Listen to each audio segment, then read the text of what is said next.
Assalamualaikum warahmatullahi wabarakatuh.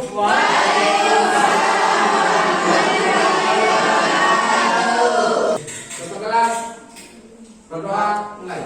Lipat tangan. Kepala. Siap-siap salam mulai.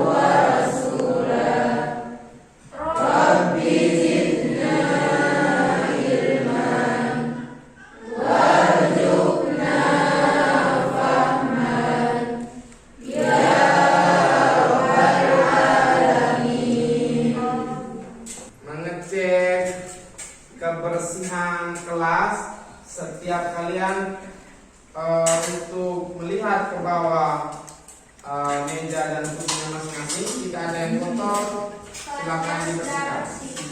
Yang tidak hadir ada? Siapa yang tidak hadir? Dengan Nur sama Nur? Kenapa tidak masuk?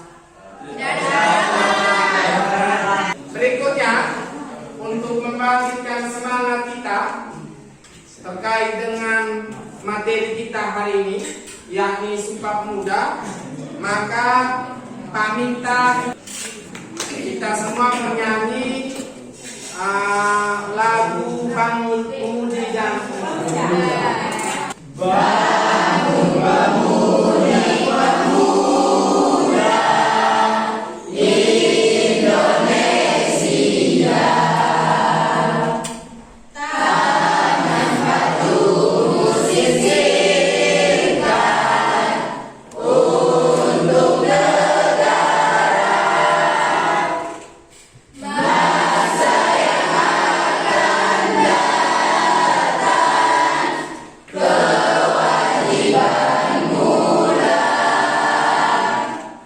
menjadi tanggunganmu terhadap nusa,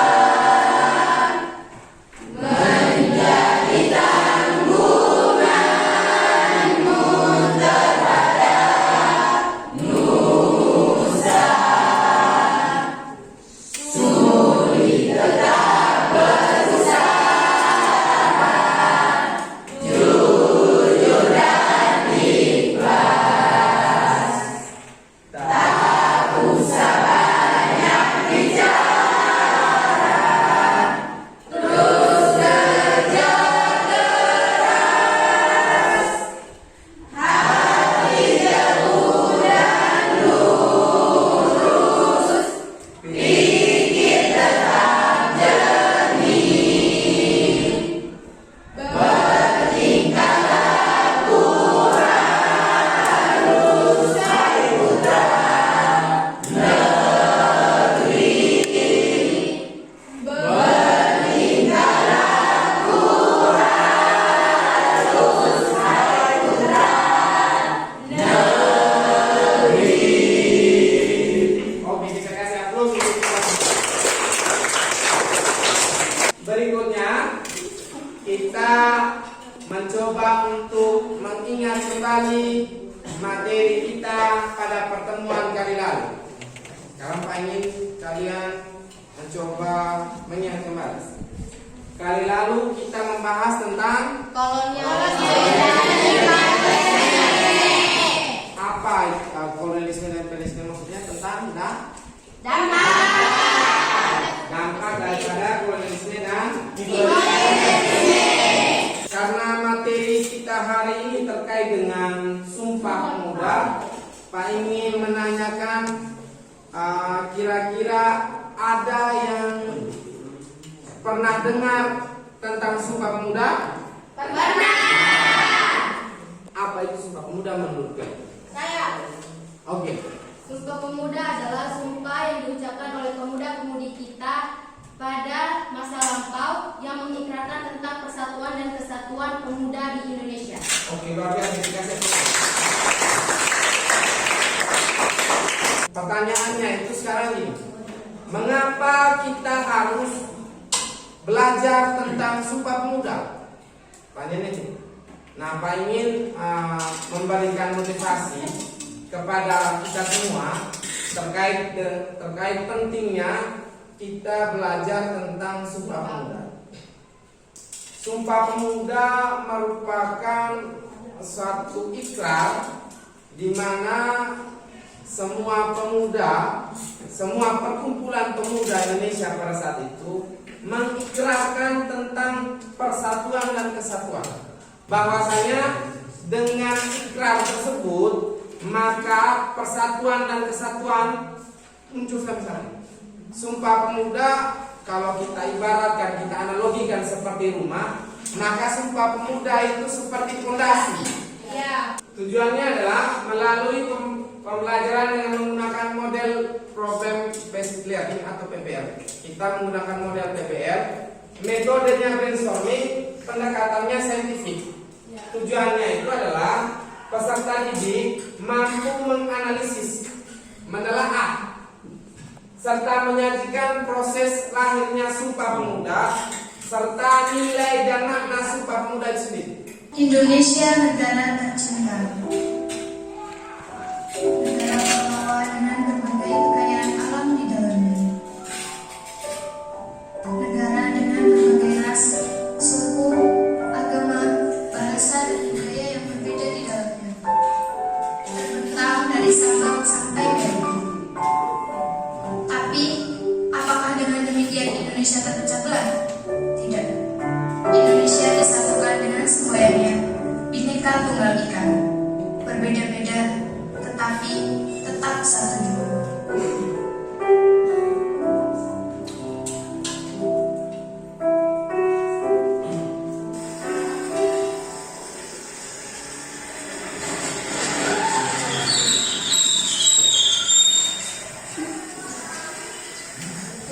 Kalau mau orang sekolah tadi namanya Sastra, baik ya.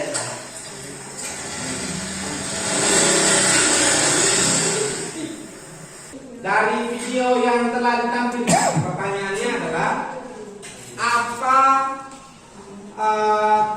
yang bisa kalian petik terkait video itu dengan materi kita pada hari ini? Dari video itu menjelaskan bahwa di Indonesia seluruh daerah memiliki bahasanya masing-masing, tetapi kita semua disatukan oleh satu bahasa, yaitu bahasa Indonesia. Oke, luar biasa. Kita kasih aplaus. Sumpah Pemuda. Yang pertama kita mesti tahu tentang Kongres Pemuda.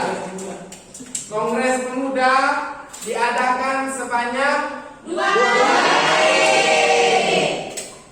dengan memiliki cita-cita yaitu mengenai kesatuan dan persatuan Indonesia. Karena memang pada saat itu Indonesia belum bersatu secara utuh. Kongres Pemuda pertama yaitu 30 April sampai dengan 2 Berikutnya, karena kita sudah melihat PPT, melihat video, maka saatnya Pak ingin membagi kalian ke dalam 6 kelompok. Yang kelompok 1 dan 2 membahas tentang Kongres Pemuda 1. Kelompok 3 dan 4 membahas tentang Kongres Pemuda. Nah, untuk kelompok 5 dan 6 membahas tentang nilai-nilai. Sekarang setiap kelompok menggali informasi dari referensi manapun apapun terkait dengan materi tugas yang kerja.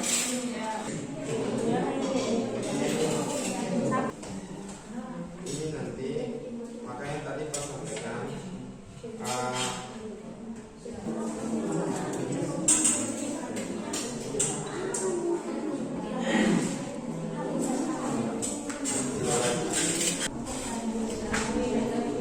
nanti itu kita buat dalam makalah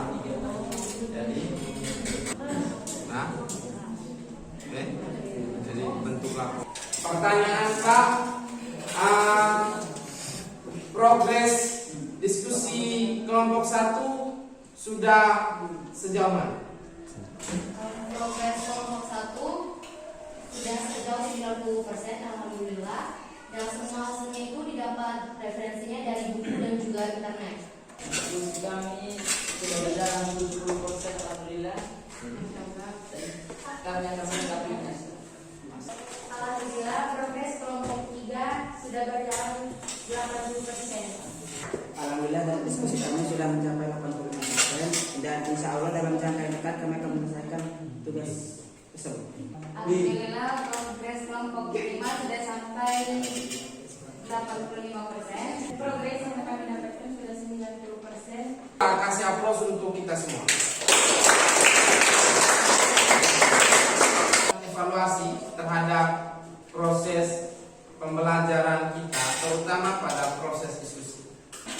Dalam proses diskusi, harapan kita kalian semua mampu untuk mencari tahu sendiri, mengeksplor sendiri jawaban dari masalah-masalah yang sudah kita berikan. Yang Pak berikan itu masalah. Masalah itu kalian selesaikan. Nah, masalah itu bisa terselesaikan dengan mudah jikalau memang kita semua mau bekerja sama untuk menyelesaikannya. Untuk merefleksikan kegiatan proses pembelajaran kita pada hari ini. Untuk pembelajaran sore hari ini, alhamdulillah sangat memuaskan. Dalam pembelajaran Sumpah Pemuda ini, saya semakin tahu bahwa di dalam pembelajaran Sumpah Pemuda banyak makna-makna yang penting yang perlu kita tahu. Alhamdulillah hari ini saya bisa mengetahui makna dari Sumpah Pemuda. Dengan mempelajari Sumpah Pemuda hari ini, saya dapat mengetahui lebih dalam tentang pemuda yang bertugas pada zaman lampau. Pelajaran hari ini saya bisa memahami bahwa meskipun kita berbeda, namun kita tidak disatukan dengan bahasa ini, bahasa Indonesia. Terkait dengan pembelajaran hari ini, saya dapat memahami makna pentingnya solidaritas antar kebersamaan. Terkait refleksi pembelajaran kali ini, menurut saya pembelajaran hari ini mudah dipahami karena dari cara penyampaian Pak Guru dan juga materinya yang memang menarik. Dari pembelajaran ini juga kita dapat mengetahui dan dapat mengerti tentang Sumpah Pemuda, sejarah, peristiwa, dan semua hal yang mengenai tentang Sumpah Pemuda.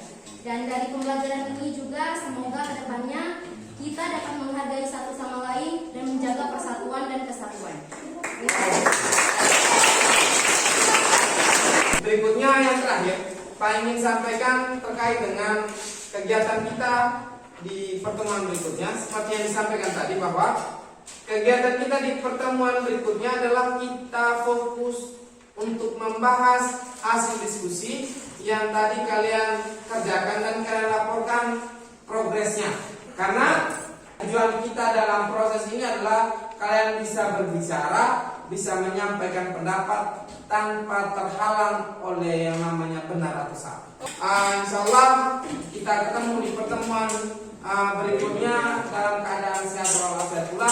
Assalamualaikum warahmatullahi wabarakatuh. Karena tadi kita bukanya dengan berdoa, maka kita tutup juga dengan berdoa.